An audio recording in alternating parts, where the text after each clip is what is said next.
ბათუმის საზღვაო აკადემიაში სტუდენტური თვითმმართველობის წევრებს ირჩევენ. არჩევნები ყველა პროცედურის დაცვით, ექსცესებისა და დარღვევების გარეშე მიმდინარეობს. საარჩევნო უბანი დილის 9 საათზე გაიხსნა და 17 საათზე დაიხურება.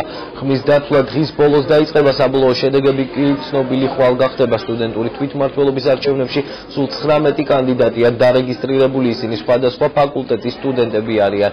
არჩევნების შედეგად 15 წევრის არჩევა და თვითმმართველობის დაკომპლექტება მოხდება.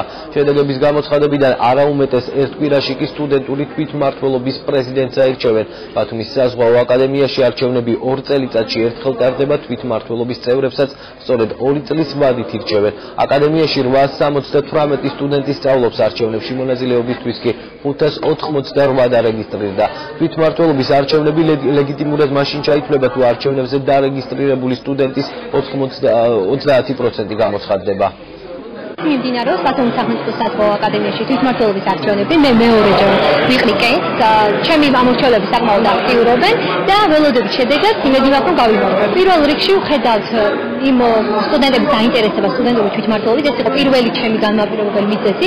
მეორე მხრივ ჩვენი გვინდა რომ სამოქალაქო საზოგადოება ჩვენი სტუდენტური თვითმმართველობა და ჩვენი მეზღვაურები ჩაერთონ უფრო მეტად. ჩვეულებრივ რეჟიმში მიმდინარეობს არჩევნები ყოველგვარი ექსცესების გარეშე.